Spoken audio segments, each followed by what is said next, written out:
Salut French students, comment allez-vous? I hope you're having a great weekend, a great start to your weekend. Today was such a beautiful day. The sky was so blue, the sun was shining, it was like the perfect fall day. Well, there's just one more short topic before you take your Chapter 2 exam next week, Chapitre 2. The last two final topics, which would be in this short presentation. So one is au café. So this would be, of course, the perfect day if you were in France on a beautiful spring or fall day with this kind of weather to go and sit outside at a cafe and order something really good to eat or drink. So the couple of the sentence and the question that we see at the top of this slide says, first of all, vous êtes au café. So you are at a cafe. Qu'est-ce que vous allez prendre? Okay, so we already know from questions that we've seen in previous videos that there are several ways to form a question. Okay, so we have the statement part of this, vous allez prendre, you are going to have, and then est-ce que vous allez prendre, okay, which is, it wouldn't really make sense by itself as a question. It would be like, you are going to have, we need to add something to that. So the que that gets added to the front is what. Qu'est-ce que vous allez prendre? What are you going to have? Okay, so if you were at a cafe in Paris or another city or town in France, that might be what the server would ask you. Okay, so you have a few different options of the way that you would answer that question. The first one would be je voudrais, so I would like. This is the polite way to say that you want something rather than just saying je veux, je voudrais. Donnez-moi, okay, that's give me, in a more formal way because you're using the vous form here to place your order. And then finally, je vais prendre. So je vais means I am going. When you add the infinitive prendre to that, to have, je vais prendre, I'm going to have. And here are lots of things you could order if you were at a cafe. So first of all, the first two options we see here make a lot of sense because if you're at a cafe, you're probably going to have something related to coffee.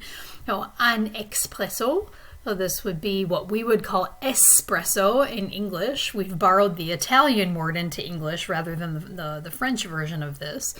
And I think this all comes from Starbucks showing up in the United States so many years ago, and they kind of used all the Italian words on their menu, so we got used to hearing those.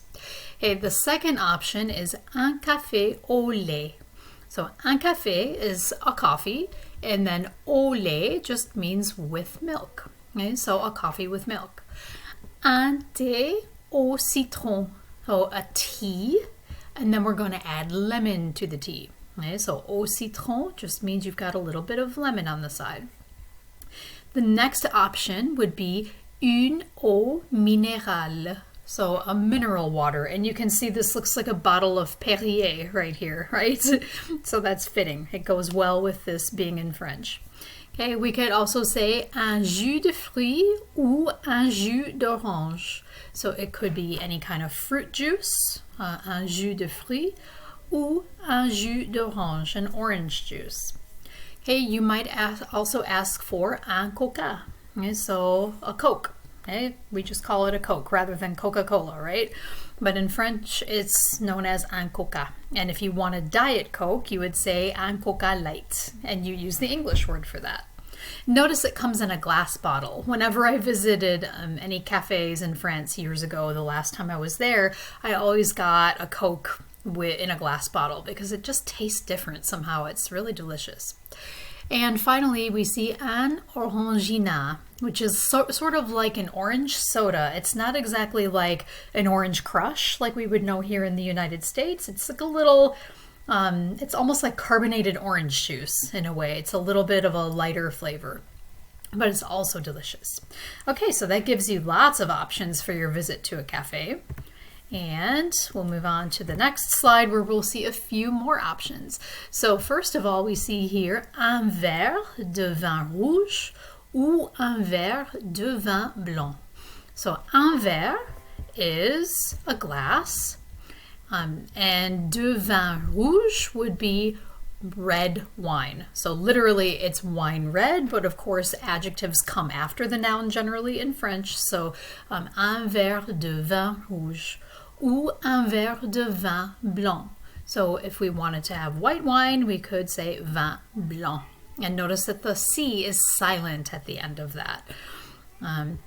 Okay, you could also order un demi, which would be a beer. So it's like the size of the glass, but inside that is beer. You can see that with all the foamy stuff there at the top. Beer is actually une bière, so a beer, but I guess this would correspond more to the size. Kind of like if you're in England and you order a beer there, you would ask for a pint or a half pint. Okay, and of course the picture after it is related right to that. So that would be beer in a bottle, une bière. Okay, if you wanted to have something to eat, you could ask for un sandwich au jambon. So here we have a ham sandwich. It's basically like in a baguette. We also have a cheese sandwich. So un sandwich au fromage. So fromage is cheese. And finally, our last choice here is French fries, des frites. Frites is basically just the word for fried. Okay, so it's just fried potatoes there. Okay. All right, the last topic that we'll look at, just a couple of other slides to look at in this video, would be the numbers from 60 to 100 and money. So les nombres de 60, so the numbers from 60 à 100, to 100, et l'argent. L'argent is also the word for silver, like the metal silver, but it also means money. Okay? So we see a couple of questions and amounts of money up here at the top. Un thé au citron, c'est combien? So a tea with lemon, c'est combien? So it is how much? Okay, so combien is the question word for how many or how much.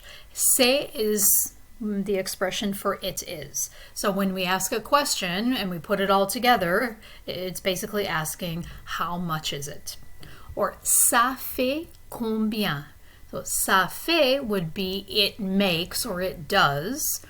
And when you add combien to the end of that, basically it's asking how much does all this cost? How much is, if you put it all together, how much is it? Okay, the amount of money we see here is 3 euros 50. So it's 3 euros and 50, I don't even know what they call those actually. It's not cents, but I know it would be the coins that go with euros. It's been a while since I've spent euros. Okay, so we see all of these numbers here. So I think the best way to do this is I'm going to read through all the numbers with a little bit of space in between, and that way you can go through them and listen to them and have a little bit of time to absorb how they're pronounced. And you can always come back and rewind the video and just play it again.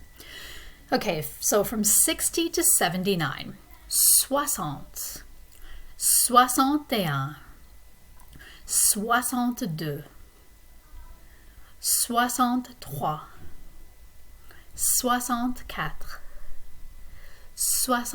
65, 66,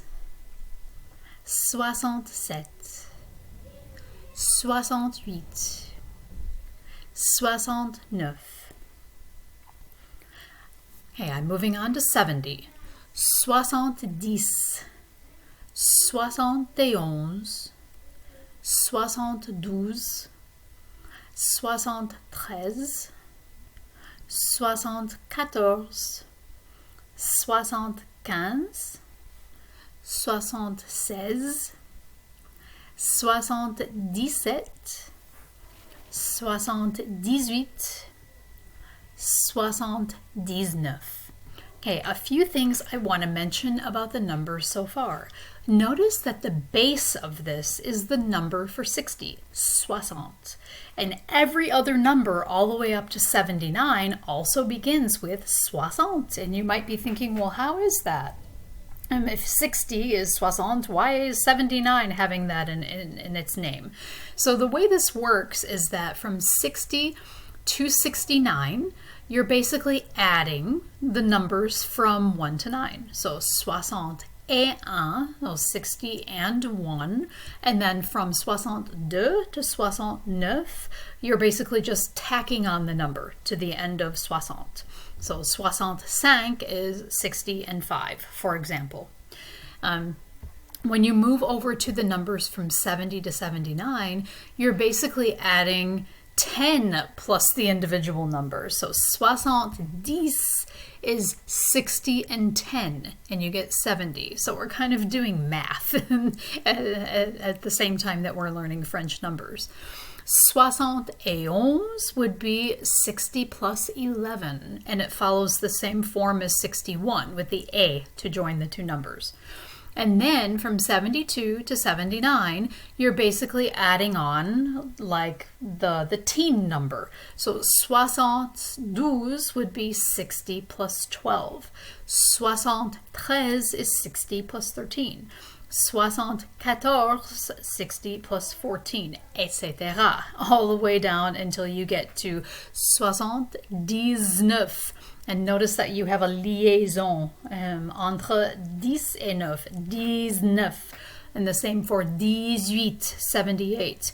17, 77. Okay, so the way that you form numbers beyond 60 is a little bit different, maybe from some other languages. Okay, let's take a look at our next slide of numbers. Okay, so here we have 80 to 100. So 80 is 80. So again, here we're doing a little bit of math. 4 means 4, and if you remember, 20 means 20. So with the S on it, I'm basically saying 4 20s, and that of course gets you 80. So to do numbers from 80 to 99, we're basically doing some multiplication and some addition. So 80 is your base here, and that is 80. But then from 81 to 89, we leave the S off of 20, and we're basically saying 80 ans. Okay, a liaison between the T of 20 and the un that comes after it. 80 ans, 82, 83, 84, 85, 86, 87, 88,